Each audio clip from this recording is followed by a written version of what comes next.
Hi guys, welcome back to my channel, and in this lesson I'm going to be showing you a very cool technique, which is using the front loop only or the back loop only of a stitch.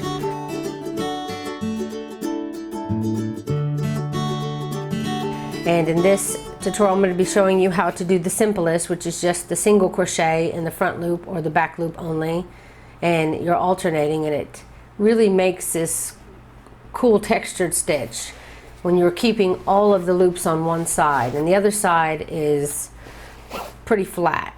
It would be great if you wanted to do embroidery or something like that, but it looks really nice and textured on the back too. So I used some thick yarn to make this piece, a chunky yarn, and a 6mm hook, just because I'm hoping that you'll be able to see the loops a lot easier and I can show you this cool technique. So I'm sure if you've read a pattern or two, you've probably seen the FLO or the BLO, and this is what what I'm going to show you right now. This is what that means. The FLO is front loop only and the BLO is back loop only. So when they're talking about doing the front loop, I'm going to show you with this piece right here.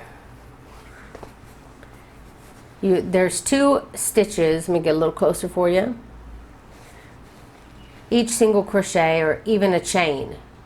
You can imagine there's nothing underneath it. This is just, imagine the chain here. It consists of two loops. And when you start to crochet or double crochet, the chain is on the top essentially. And now you can work with either this, for me, if it's facing you, this is the front loop. And then the one further away from you is called the back loop. And you can work with just either one of those and create a really nice texture like I just showed you here. Sorry, my cat had jumped in here wanting attention. I wanted to tell you that it's easier to start this if you do a single crochet foundation stitch, and I do have a video where I'll show you how to do that. But if you do the single crochet foundation stitch, you'll be making the first chain and the single crochet at the same time. So you won't have to do the chain and then turn around and then do the row of single crochets. And also when you do a chain, you run into the problem where the chain can be tighter than the single crochet. So if you learn the single crochet foundation stitch technique, you can do this very easily. This is what I used to create this very first stitch. I mean the very first row of mine. And you can see it's straight, it's great, it's not tight, it's very loose on the end, just like the rest of everything else. So we can get rid of that tight chain syndrome if you're suffering with that. Okay, so once you have your initial single crochet row, then you can start working in the front and back loops.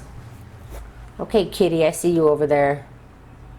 He has a tendency to want to jump on my table. I'm afraid he's going to jump right where I'm filming here. Okay, so the front loop here is the one I'm going to be using this row. And the reason why is because this is my side that has no texture on it. All my loops are on this side, so I want to keep them on that side. So in order to do that, you need to pick up the front loop. It's just that front loop, leaving the other one unattached. And then do the single crochet in just that loop only. The front loop is really easy because it's kind of up. As you can see, the back loop is kind of down, so it's harder to do the back loop than it is to do the front loop. The front loop is super easy to grab up that very first top loop. And I'll show you what it looks like after I do a few of these. So I just did. And you can see this is the loops that we're not entering. So we're going through our back loops, our front loops, so these are our back loops left behind. And it leaves that texture. So I'm going to continue to go down this row because I want to keep my loops on the other side. And I want to show you a few techniques that you can use other than doing this awesome stitch. But this stitch, to do this material that I'm doing now, it's 2 rows. 2 row repeats. So for this first row, you'll be grabbing up those loops that are in front of you.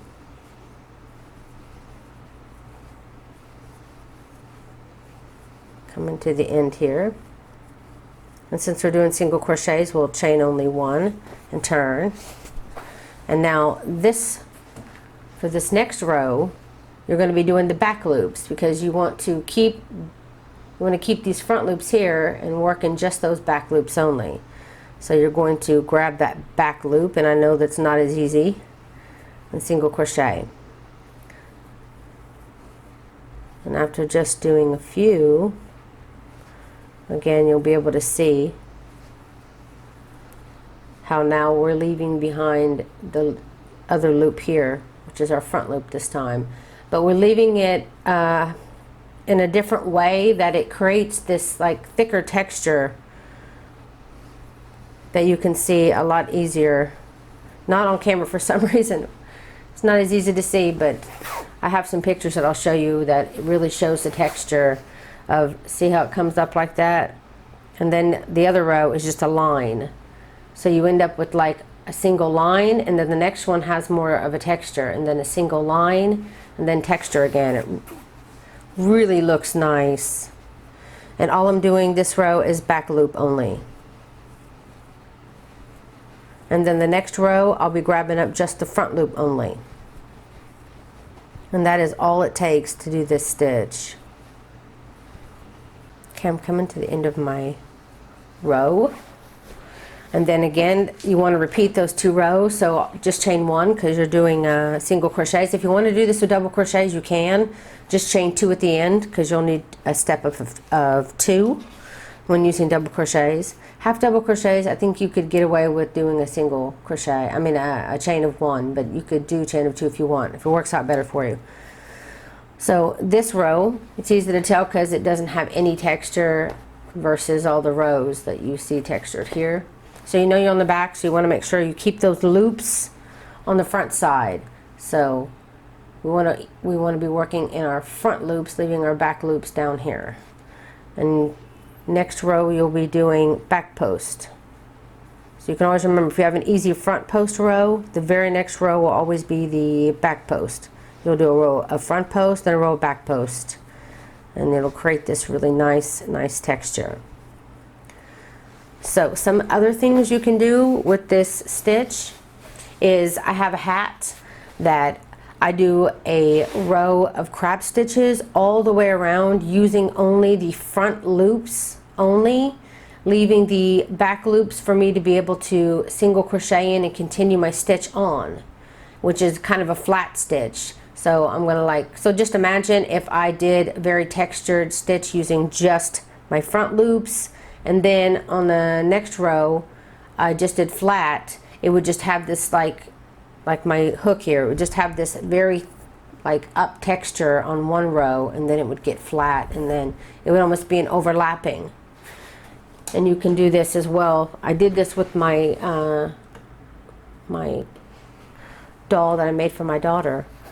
I went through just the back loops only, leaving those front loops still there, and then I just attached my white yarn to my front loops and then continued my single crochet, making it give this impression that she has a sock on, and it goes over your crochet that's there. And it's always better if it's flat, and then you can add texture that way all the way up and down. Something that's very long, you can keep adding texture.